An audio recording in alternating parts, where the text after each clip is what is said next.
All right. Since there's not many people today, I'd say come sit up front, everyone.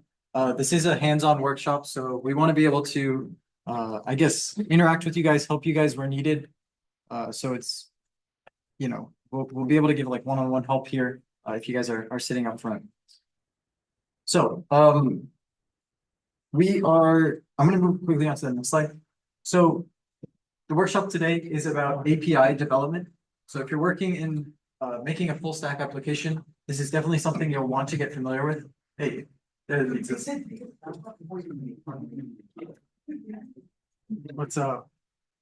All right, come sit up front. You guys gotta have pizza access. Oh, dude, that's what. But there's not enough for everyone. Usually. It's a safety. So where you're going? Okay. I'm gonna move on here. Sign in. I'm gonna stay on the slide for a few seconds. Sign in the top left or top right. And if you don't have Git or Node installed, make sure you do so if you want to follow the hands-on part of the workshop today. Again, I'll give you guys some time to do that. Postman is just a testing tool. You won't keep that, but definitely install Git in Node if you want to follow along. All right, we're gonna get started with the slides. Like I said before, if you're new and you want to follow along, come sit near the front. We want to help you out. It's going to be something hands-on. So if you run into any problems, we want to be here to help you out. Make sure you get through everything that we've got planned for you guys. All right, when Saurabh is done posting everything related to their meeting in the Discord, we'll get started. And yeah, right now we're posting a doc, which will outline the coding that we're doing today. So if you want like a step-by-step process of like what we're doing, it's posted right there. So you can just access it on your own laptop whenever you need. Everything should be posted in the meeting resources channel, the demonstration repository, and then the document as well. All right, before we get started, how many of you have used a GET request for an API before? Right, the answer is all of you. If you've ever used the internet before, that's sending a GET request to a website. And I assume all of you have used the internet before. So for example, what happens when you use Canvas, right? So rather than downloading the Canvas app from the App Store and then having it download all of your class data to your phone, what's actually happening is it's connecting to the internet. And the internet pulls all your data that's necessary from the UF database.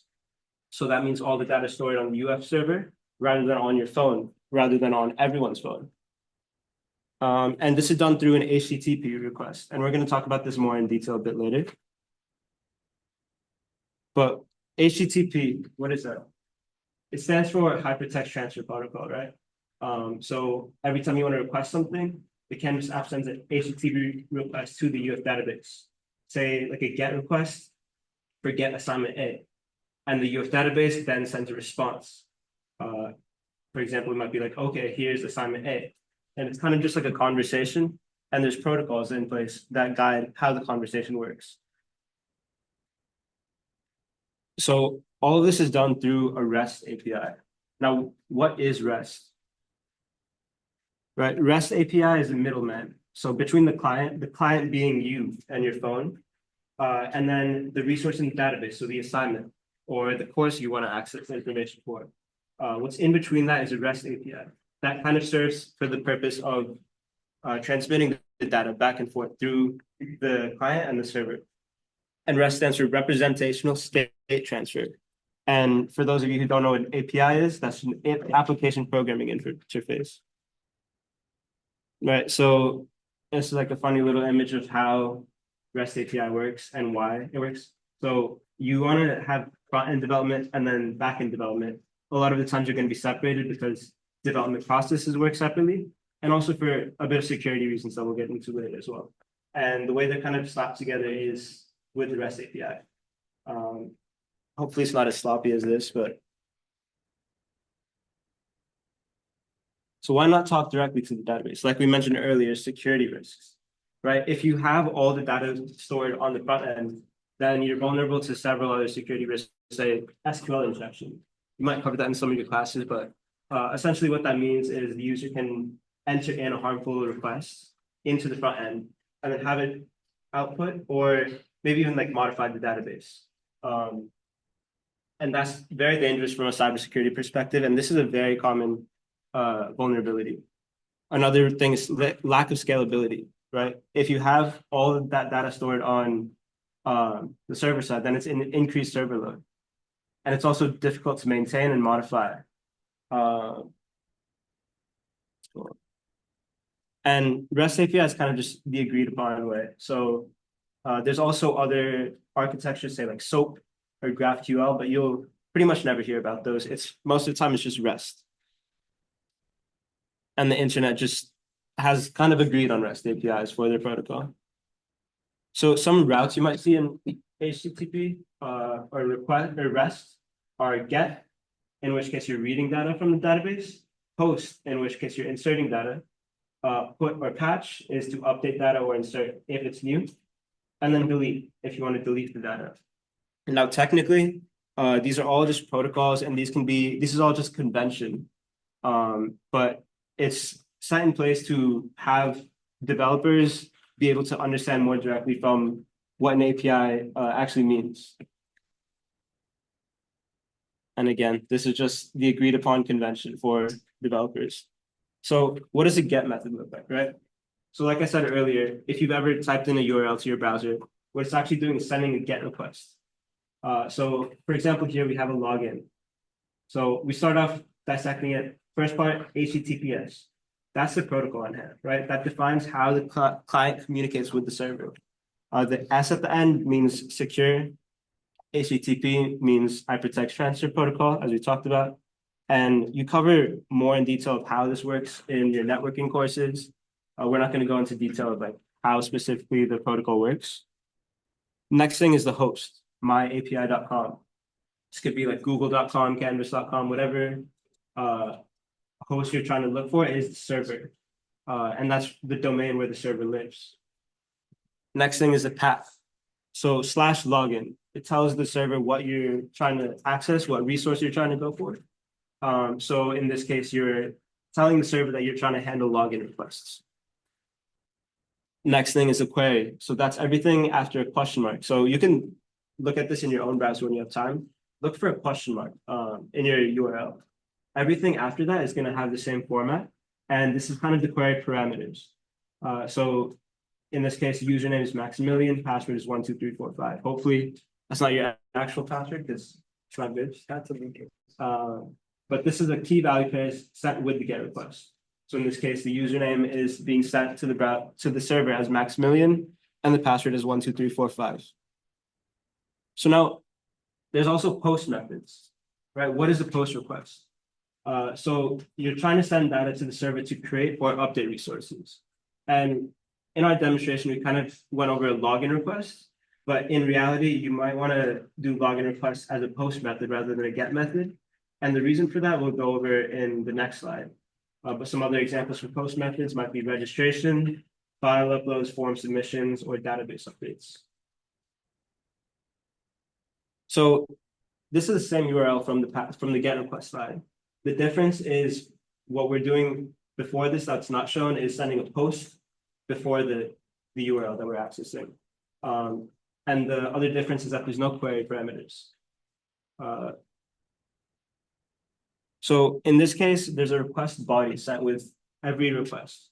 So the request body might look like post plus a URL and then a body in JSON format. So here we're sending the username and password as a JSON string that's not sent in the URL, which means it's safer from cybersecurity vulnerabilities, and no one can access this. And then the response that the server will send back to the client after receiving the request might look something like this, right? So you see HTTP/1.1, that's the protocol. 200 is the status code, and then OK is the status message. And the response body is going to be in JSON format as well. That's going to have a status, say success, a message, login successful, and then a token. And this JSON body is created fully by the server and by the developers on the backend. Now, what happens if the username and password is incorrect, right? It could also be a failure, in which case you see 401, unauthorized. You've also seen probably HTTP 404 error. which just means the resource is not found. And that's like, there's a set number of status codes, and that's why you see a lot of repeat status codes. And we're not going to go into a lot of detail, but there's 200 codes, 300, 400, 500. 400 usually relates to failures. So the responsibility in this case might look like status, fail, and then the message of the failure is invalid username or password. And now we're going to go over into the workshop about how a developer might actually access the GET request and POST request might actually create it on the back end, and then how a user on the client side might access these. And this might be done through the browser. It might be done through curl requests in the command prompt, or it might also be done with the testing software like Postman. If any of you have downloaded Postman, it's very simple way to test your APIs that you're developing. But again, it's not necessary for this workshop. So I'm going to hand it off to Max for the workshop now. All right, let's get to the fun part, which is actually coding stuff. Can you guys hear? I assume you guys can hear me. Is it picking me up on Zoom? We've been muted. Oh no, I guess this whatever. Yeah, there's two. Yeah, me laptop is working. Better. Get out of here. All right. So if you haven't pulled up this doc yet, that's posted in the Discord, I definitely recommend doing so. What we're gonna do is start by installing Git and Node. Hopefully you guys all had the chance to do so.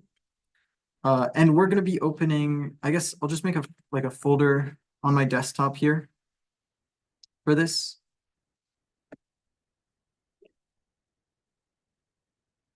So if I go into here, we'll start following the instructions. We want to start by cloning the template code into like our target folder, right? And the way we do this is using a feature of Git.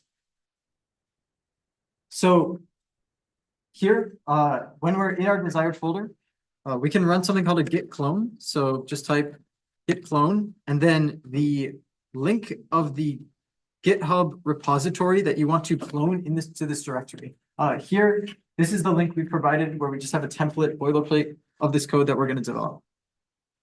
So if I do so, you can see that it pops up. Everything is now locally downloaded here.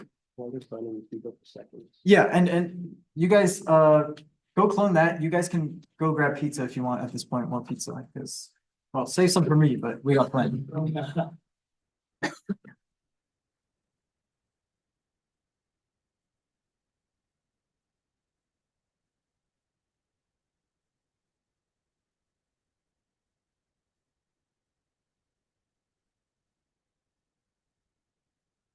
All right, and again, while you guys are cloning that, which I definitely recommend doing, we can do which version of Node? You can just do latest version. That should be okay. I wouldn't get too worried about that. So yeah, while you guys are cloning, I'm just gonna go over the two files that we have here. So first of all, well, there's a few files. The first thing to note is this package folder. This is what NPM Node Package Manager uses to determine like what packages need to be installed into this project. So you can see here we have CORS, Express, and NodeMon. NodeMon is just like a quality of life extension that allows you to like auto refresh when we're working on the server. CORS is just kind of like a way to make setting up the server with regards to like security easier. And Express is what we're using to create our backend. So speaking of the backend, let's look in here. So this is our server.js file. You can see we have some setup here where we're essentially creating an app through Express. And again, using CORS here, this just lets any site make a request to this API, and then it's being hosted on port 3000. And then you can see we have some facts here. Those will come into play later. They're just dog facts. So furthermore, we also have an index.html. If you're not familiar with HTML, it looks scary, but it's not too bad. All we're going to be concerning ourselves with is everything inside this body tag here. And essentially HTML is just a sequence of like nested elements that are used to compose a web page. We're not going to be doing anything super duper serious, but what we are doing is adding elements like this header here, denoted with H1, to display stuff on the web page, and then placing JavaScript code inside of the script tag to be run and interact with elements on the web page. So open a terminal inside of your your directory here. There's some commands we need to run. So first, npm I. This is just calling install on with Node Package Manager, and that will essentially just take these 3 dependencies and install them into this folder so you can use them in your project. Then we want to do 2 things. One, we want to run the server and then the client. Here, the server, which is the API, there's only one of them. It's hosted individually. And every single like index.html, that represents a client. And you can have multiple client, right? Every user will have its own like client application, and they will all talk to the same unified server. So if we want to start the server, we just go nodemon server.js. And that will use nodemon, which just means that it will keep continuously refreshing the server anytime that we save the file.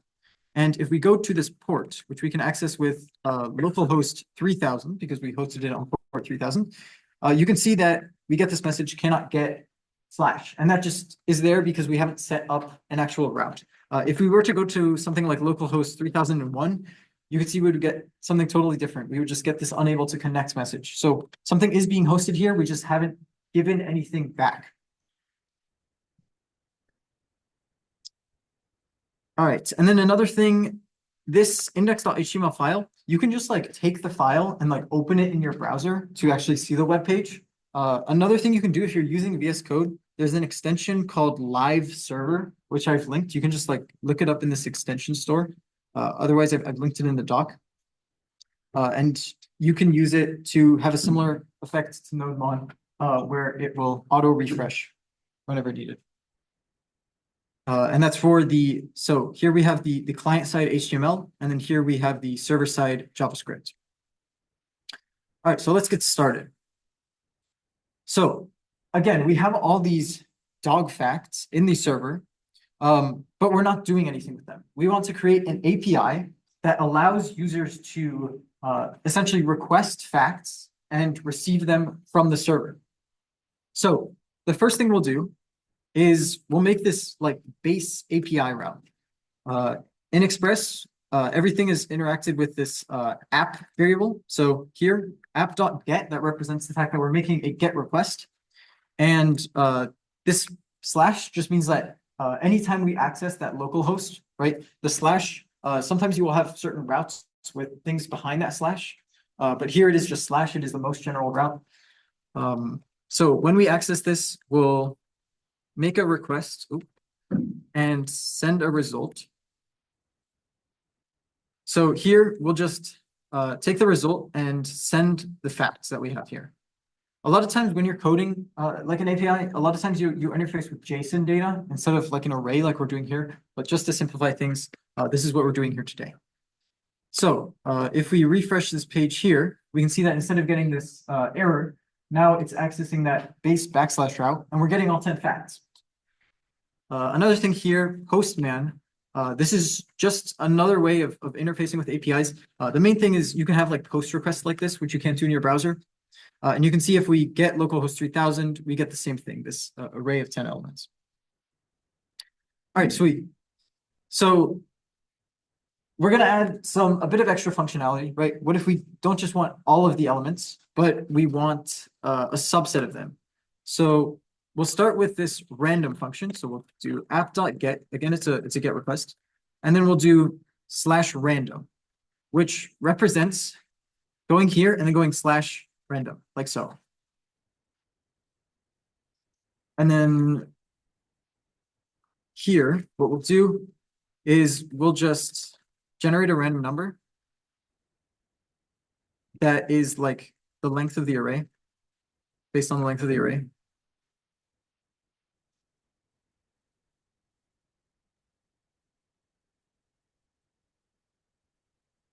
And then we'll just send that singular fact.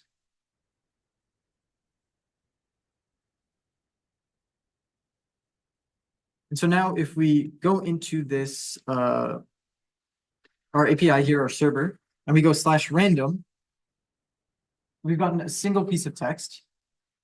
And if I refresh, it's random every time because it is every time this route is accessed, it's going to create a new random number. Is my browser crashing? Hello? And yeah, generating a new fact. And obviously this random behavior is cool, but what if we want something that is specifically targeted? Well, we can use those the query parameters that were mentioned earlier when Sora was presenting. So here, if we do app.get and then we'll go /fact, and we want to access a certain fact, what we can do is same thing as every time.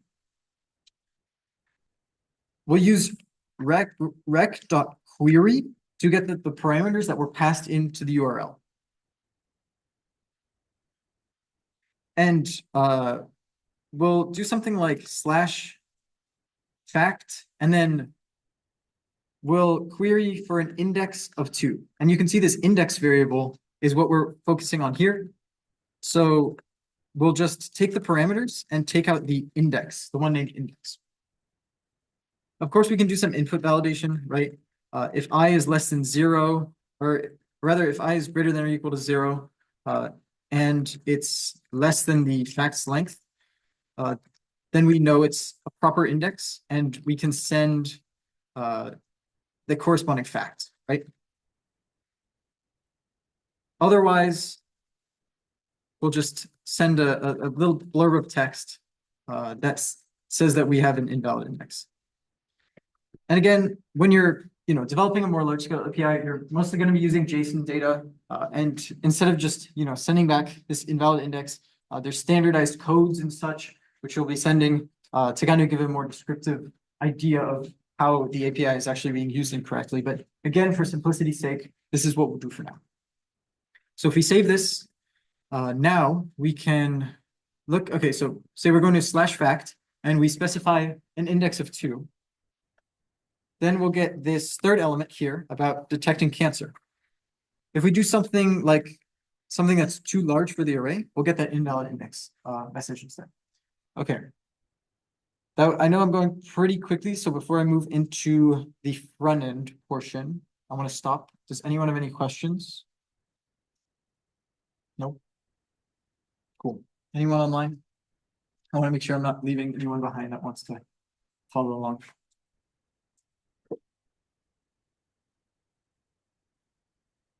And yeah, you can see that really you can customize this however you want. We're going to be going over post requests later, which actually lets us like edit the data here instead of just getting it.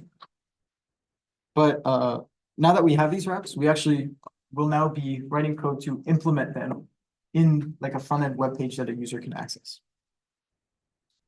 All right.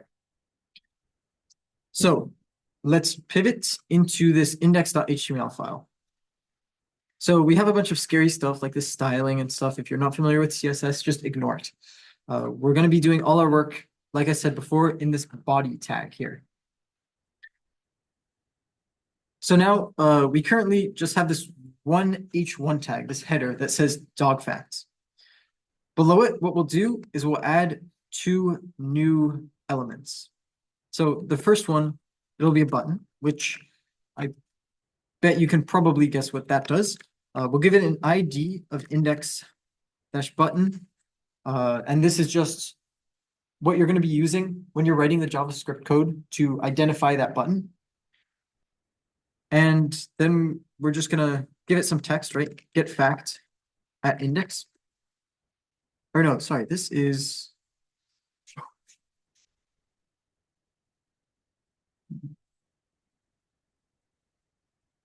Okay, I've pasted the wrong part of the code here. Sorry about that. I'm gonna quickly fix that. New window. Look away. You're gonna get spoiled.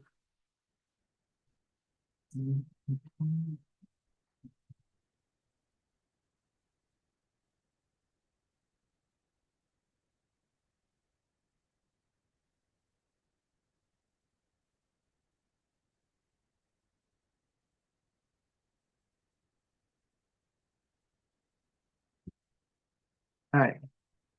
This is the correct stuff. So what we're gonna do is we're gonna have a button here with ID random button, not index button, that will allow us to get a random fact. So as you can probably assume at this point, we're gonna be implementing that slash random route. And we're also going to be creating a div, which is just like we're gonna use to just write some text. We're gonna give it an ID of fact display. So after we get our random fact, we're gonna throw it in here. And again, we can just give it the starting value fact will appear here. So if we look at our front end here, we can see we have a button to get a random fact and then some a sort of like output box. But at the moment, this button does nothing because we haven't actually hooked our application up to the API.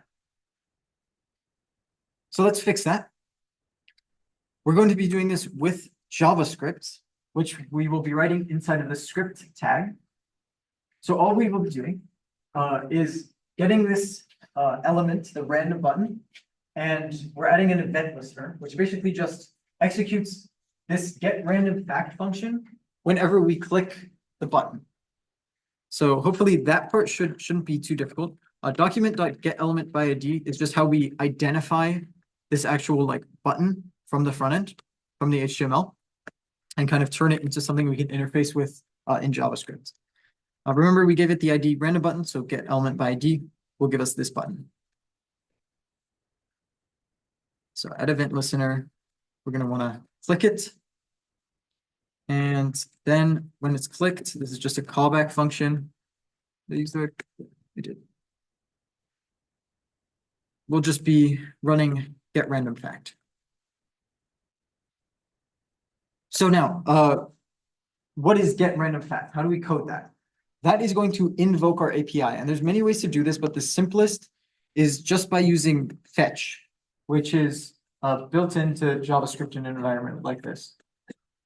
So we're going to define a function called, obviously, get random fact. And if you haven't ever defined a function like this, it's what's called an arrow function. And it's a little bit weird, but I don't know, like it's something you get used to. A normal function will work as well. But I don't know, I guess it is kind of just standard for web dev.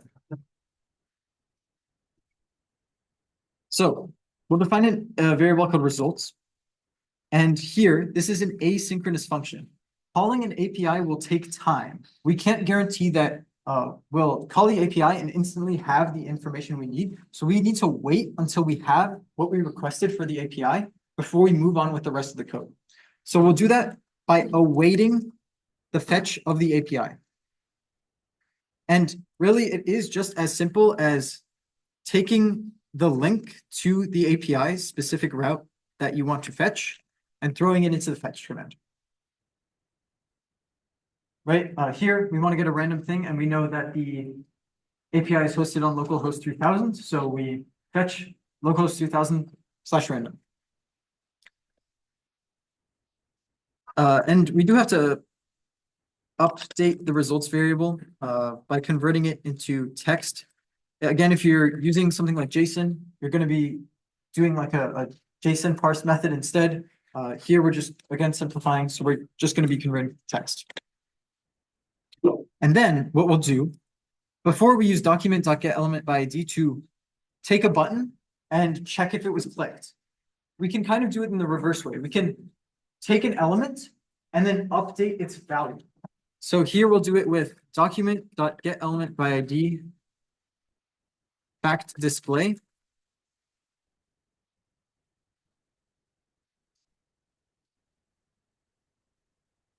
I don't know what that was. And then we can set the inner text to this results. So what we've done is we've called the API, and that's given us a random fact.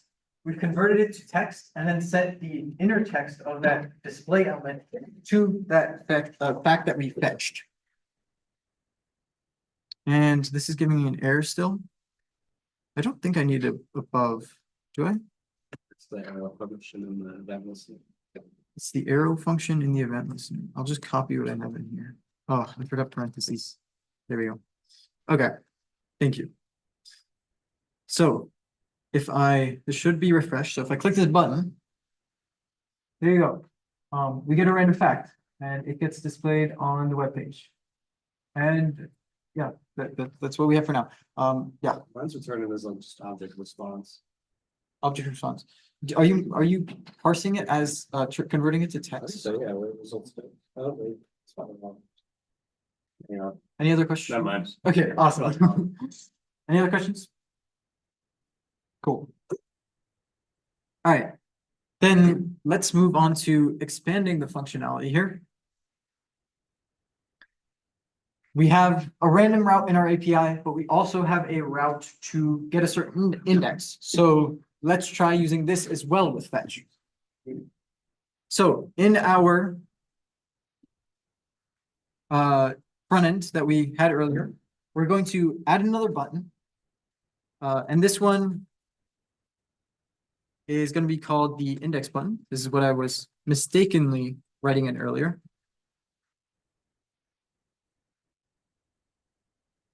And then this will go get fact at index.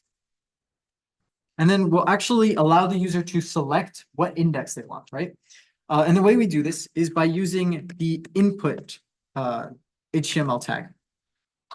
And this tag's unique because the way it kind of manifests in your web page is unique to the type attribute you give it. Here, we want the user to select an index, which is going to be a number. So we give it type equals number.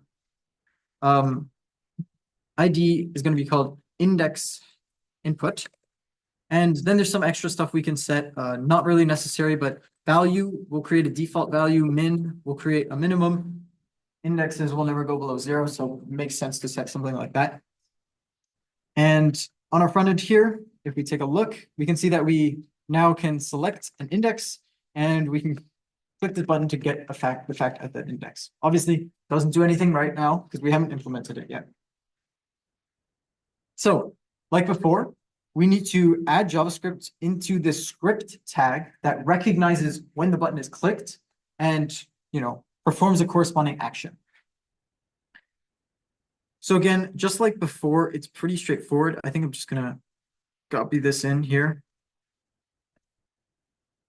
Oh man, this formatting is terrible. All right. So this is gonna add in a click event listener on the index button, which we just put in. And then what it'll do is it'll read the value in the index input. So value is how we can read the number that's currently stored in that input field. And then it will call the function getFactByIndex, passing in that number it got from the input field. So, okay, now what does getFactByIndex do? Well, it's going to be pretty similar to what we were doing earlier with the other fetch, sorry. But this one takes in an index argument. And the goal is that we access a certain ID, right?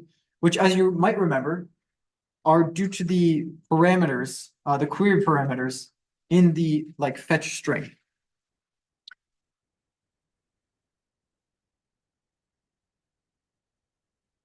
So here, what we'll do is we'll await fetch just like before. But what we'll do is it's kind of hard to represent this, but the thing I'm putting in here, these are not quotes. This is, I don't actually know, it's like a backtick. Yeah. The character that's by the tilde in the top right of your keyboard. And the thing we can do with these in JavaScript is if we put a $sign and then brackets, we can put JavaScript expressions in here to be evaluated as part of the string. And this just makes inserting values into a larger string much easier. So what I'll do is we'll have that same base route here, HTTP localhost 3000, and then we'll go /fact index equals, and then here, remember we've passed in the index we want into the header here. So we can actually evaluate that and take that number and turn that into a string and throw it right in the string. So the easiest way to do it. And I've made another mistake by spelling async wrong. classic.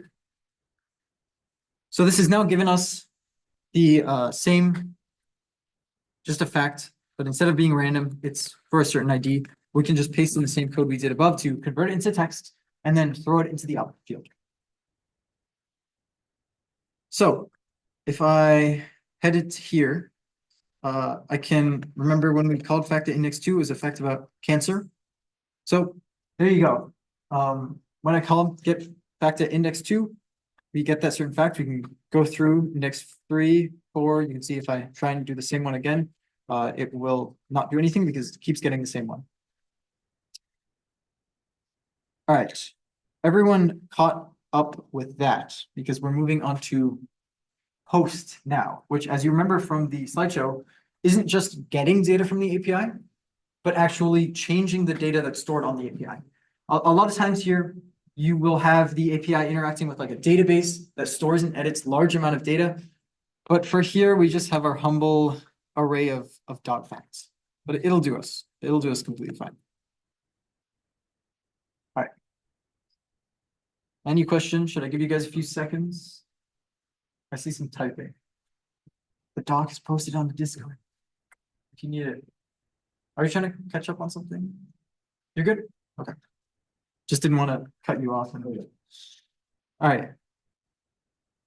So again, we're moving into post now. And the first thing we obviously have to do is we have to allow the server to take this post route. So at the very bottom, we have our get routes. And let's define a post one here instead. So we'll just have it be /new, where we create a new route. Again, we input the request and the result. Here, all we'll do is we will push to facts the fact that's listed in the request body. So like Saurabh mentioned, when you're dealing with kind of larger amounts of data and you don't want to just shove it into the URL as a query parameter, what you're going to be doing is putting this data into the body of the request. This isn't visible on the URL, but it is still being sent alongside the request itself. We'll get into like the implementation of how you do that in the client side here, but Express makes it very easy. We can just do facts.push request.body. And then like we did above with the query parameters, what part of the body do we want? Well, we want the fact that was passed in. And then here, since we don't explicitly get something from the API, but it's still good practice to return something back if we were successful. Again, usually it's more so in line of like an error or a status code, like code 200, okay? But here we're gonna keep it simple. We're just gonna say new fact added, and I'm gonna use the backticks here. New fact added at index. And then we're going to do facts dot length -1 because that's where the new one was inserted. So, okay, let's test this out. Our postman here lets us make requests to our API.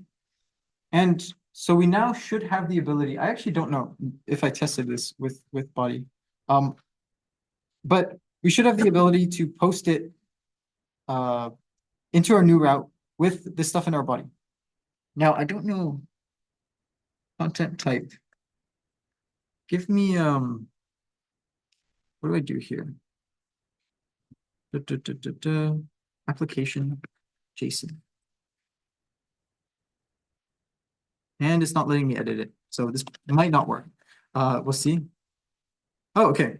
New fact added at index 10. So presumably, there was now a new fact added at index 10. I'm not sure if this is going to work correctly with how the postman sent the data. We'll see. Okay, it added nothing, so no. But rest assured, when we implement it into the code, we'll take care of all like the headers and stuff that needs to be set, just so we can get these correct. But you can see that instead of now returning this invalid index, we do get something. So something has been added to the array. It's probably just like a null value that postman incorrectly sent over. So it is working, and we can update the server. All right, I'll leave it at that. So obviously we need a way to interface with that new route while on the front end now. So again, we're gonna first go to the um displayed part here, and we're gonna add some extra HTML tags. Again, we're just gonna have another input, but this time we're going to have a type text input where the user can actually write their own fact up. This ID post input, obviously you can set it to whatever you want as long as you can have the get element by IDs reference it. And then we can set a starter value as well, not super useful, or not super necessary, but nice to have. And then again, we'll have another button, but this one, instead of generating a fact, it will actually run that post request to the API and add that to our list of facts. So we'll call it post button here, and we'll write some stuff, insert new fact. So let's look here. It's not a super pretty website. That's not the purpose of this workshop here. Obviously, I didn't want it to be too confusing, but you can see here we have a text input where we can type whatever we want, and then a button to insert that fact, call that post route, insert it into the API's database, I suppose. So this is a little bit more complicated. I'm just going to copy this over because this is literally the same thing we did for the ID route here. So we are getting the element by ID of post button, and then we check if it's clicked, we add that event listener. So when it's clicked, what do? Well, we get the value of the element with ID post input, and then we run post new fact on that fact, which is just the text that was put into the input. So the post request, it's going to be a little bit more, I don't want to say difficult, but there's just a little bit more that we have to address, because instead of just grabbing stuff, we're actually trying to adhere to the what the API wants in terms of stuff we're inserting. So let's write up this function. Again, we have that fact as a parameter.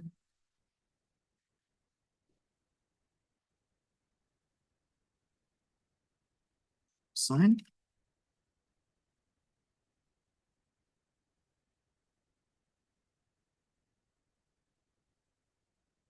So we're going to that slash new route, and here we're doing everything in our body. So we do not have any query parameters that we need to add.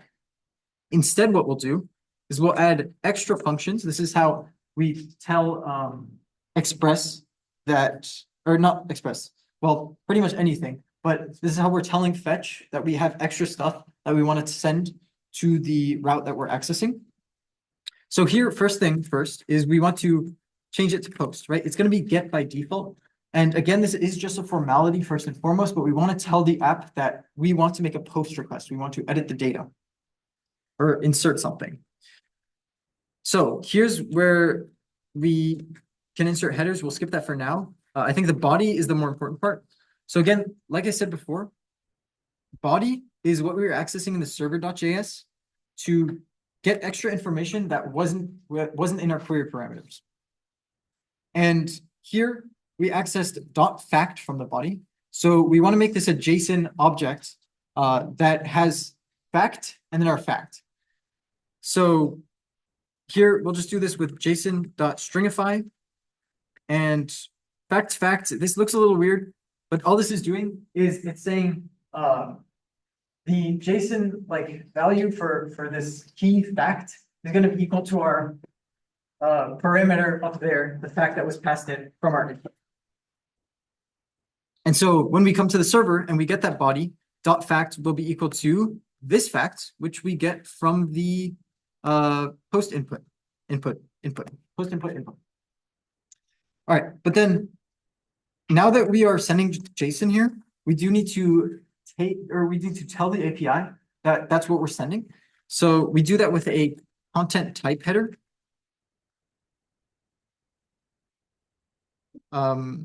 Application/JSON. All right. So we've made the request. Again, when we get this result, we want to turn it to text. So results.text. And then what we'll do, I probably wouldn't, this isn't something I would usually recommend, for like for like actual stuff you're building. We're just gonna set up an alert, which is just like a pop-up message, with the result here. Again, remember that when we were coding the server.js, what we had it return was this like new fact added message. So we're just gonna essentially throw up a pop-up saying that the new fact was added, at that certain index. So that was a bit more code. Let's see if it worked. If I were to insert a new fact, like SEC is cool, not really DAO related, but you know, who cares? We'll insert it. It says new fact added at index 11. What I can just do, I can use Postman for this or just go through my browser. If I'm to get, or if I get all of these, which again, I can do through Postman as well, you can see all of the facts, right? The 10 that we had before, the null that was inserted through Postman, and the one that was inserted through our site. So what's really cool about this is now if I like, reveal in File Explorer, and I take this and let's say I open it with, I don't know, Google Chrome instead. I have the site, and now any other user, right? Pretend this is another user that is now accessing this site because of the fact that although their client site is different, it's always connected to the same API and it's going to be communicating with the same API and the same data. What they can do is they can say, oh, I want fact at index 11. And look, they got SEC is cool. And say they can throw something else in. So like it sure is. And we can insert that. It was added at index 12. So if we go back to our first user here, they can check the fact at index 12. And they get the response back from the other user. So inherently, this is pretty simple. We are just storing everything on this kind of like local server backed memory. In like a larger scale, right? If you're making Twitter or whatever, you'd have a database. But you can kind of see how it's inherently a very like simple idea, very simple components, right? Just a route to get data from the API and a route to put data onto the API. But already you have something that can kind of be expanded into whatever you want, right? There's a lot of ways you can go with this, and this kind of opens the door for communication between different clients. And I just think it's pretty cool. So that's about it. That's the end of the doc there. We only covered get and post, which is obviously getting data and inserting new data. There's a lot more you can do. You can have like put and patch for editing data or deleting data. And obviously, it kind of go crazy because you have all these databases and stuff, and instead of just storing stuff on to the server, obviously, there's a lot of things you can do with this. And if you know this has kind of like piqued your curiosity, I definitely say like go experiment with it. There's a lot of things you can do, even with just like this Express.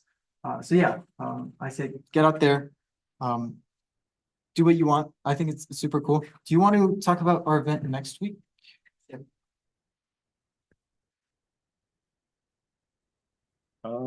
Yeah. So next week we have our second GBM. It's going to be in this room 6:30 p.m. We have a guest speaker from Google coming over. That's our past president. He actually works as a full-time software engineer at Google. He's going to speak about his experience, his time working at Google, and open it up some Q&A as well. And we're trying to get some like recruiter stuff as well, but that's still in the works. But yeah, that's. I also want to mention. Let me see if I can pull it up.